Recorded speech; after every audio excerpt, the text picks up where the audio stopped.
right across tropical North Queensland. You're listening to John MacKenzie's Morning on 4CA 846.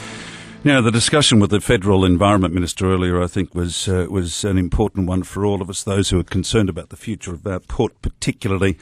And hopefully we'll be able to have a longer discussion with him in the studio in the near future. Let me quote from the Cairns Post this morning. It says, far northern leaders are adamant the region's economic future hinges on a plan to develop the Cairns port. The Cairns Shipping Development Project, this is the dredging project, promises to inject $634 million over 25 years into the local economy and create more jobs by dredging the Trinity Inlet to accommodate larger cruise ships. But complete bans on sea dumping proposed by the state and federal governments could jeopardise the project. The federal member, Warren Entsch, said a land site must be found for dredge spoil, no matter what the cost. Now, of course, the question has come up, as we discussed earlier on in the talk with the Federal Environment Minister, on the attitude of the Green Movement. Of course, they were very opposed to any dumping of spoil in the marine park. Now that's over the line. Now they're saying, they're opposed to any dumping on land. They're opposed to any dumping near the World Heritage rainforests, whatever. Clearly, the whole purpose of their opposition is to stop any sort of dredge spoil going out, and according to, of course, the Queensland Resources Council, to stop the coal industry altogether. I've got Warren Entsch with me on the line to talk about these matters. G'day, Warren. G'day, mate. How are you? Let's talk about the future of our port. Is there any threat in your view? I mean, I took up with Greg Hunt the prospect of even maintenance dredging being interfered with in future, because the spoil from maintenance dredging might suffer a ban as well. Well, I think inevitably it will if it continues out into the lagoon. I mean, I've been arguing for a long time, for years, that we should be looking at a land-based solution, and we've got it sitting right beside us in East Trinity. The problem is that, a land-based is going to be dearer than, more expensive than dumping it on back into the ocean. There's no question about that.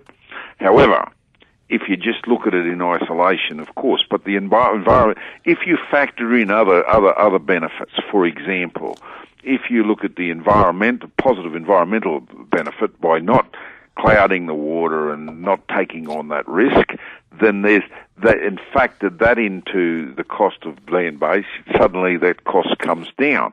And as I've said many times before, by looking at East Trinity as the next expansion area. Now, East Trinity in itself is about 8 or 900 hectares, I think, from memory, but had an approval for 25,000 people.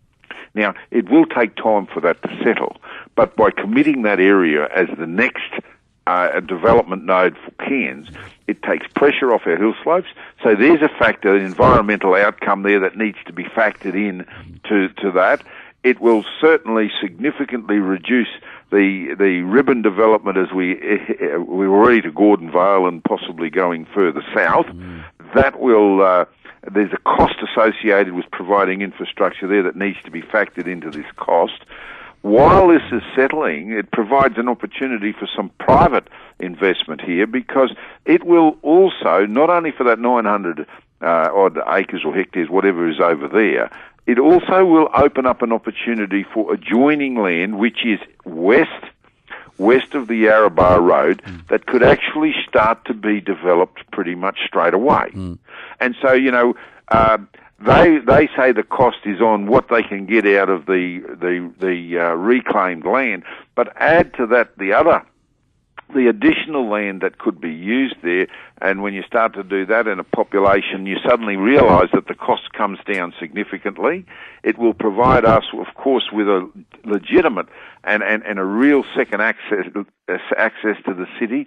It will add that connectivity to communities like Yarrabah, close proximity to the city. It will bring the heart back in, the population heart back close to the CBD, and so there are so many other factors that need to be included in this. And I've listening to the port authorities and had discussions with them where they're saying there is an element of this dredging that needs different treatment to the rest. Well, there is plenty of room over there and in fact their plans had it at looking at several different sites within that East Trinity site. But, at the moment, what do they plan it for? The state government saying they want to hand it over to an environment group to create an artificial wetland.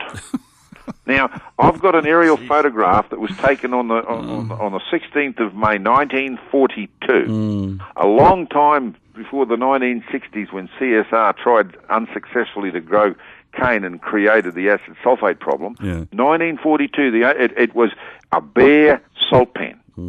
There were, and you can see it's dated. There were 3 Catalinas moored in the inlet. Yeah. But the only bit of improvement on that salt pan was a narrow gauge line from Warda's farm to a little jetty where they used to bring market garden produce across to the city of Cairns.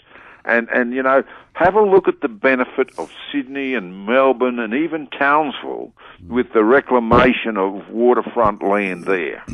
Why would we be any different? I mean, you would suddenly create new businesses like water taxis across, backwards and forwards across, create the whole new vibrance in that area, get a much greater population that is 5 minutes from the CBD, and of course, then you eventually get that connectivity across there. It is a no-brainer. We've been talking about it for years, and you know, you've got the Greens that have been ripping our hearts out and saying how horrible it is to dump soil out in the Barrier Reef Lagoon. I agree with them, absolutely. But you know, I'll put pounds to peanuts. They will be now saying, no, you've got to protect this degraded land over there. You know, at the end of the day, they don't want population growth. You're never going to make anything that will satisfy them. And you know, quite frankly, common sense has to prevail. And if we don't start making plans now, my first meeting in looking at East Trinity, I can remember I came in 1996. I hosted a meeting and organised a meeting in Edmonton with all the experts, the CSIRO and Norm Whitney, who you have on your program, and all those came in who know this area well in 1999 in Edmonton, and it was an absolute consensus that was where we needed to do it. 1999, we're now talking about 2015, and I can tell you now, the Kaffniks of the world and that will be sharpening their pencils, trying to find excuses why we shouldn't be allowed to go on to that. I'll tell you what, there is a bright light here, and it's hard to find it, I know, but the reality is, even in the wording of this article in the Post, far northern leaders are adamant the economic future of our region hinges on the plan to develop the Cairns Port. You look at, for example, Advance Cairns now speaking out strongly about getting this thing off the ground. You see the Port Authority led by Brett Moller, and they're handling this, I think, very appropriately. Absolutely. And they're very keen to see it go. The tourism body, TTNQ, now speaks out in support of it. The business community generally have come on side virtually 100%. They see the need for this bloody thing, and I think that's something we need to really take on board and accept now. We've got the need for it understood throughout the community. And I would hope that the new state members also realise the need for this for our community as we grow as a community, and will come on and be unequivocal in their support and not sit on the fence. I think this is absolutely critical. We talk about the opportunities. It is unprecedented, the growth in the cruising ship industry. It is unprecedented. The volume is massive.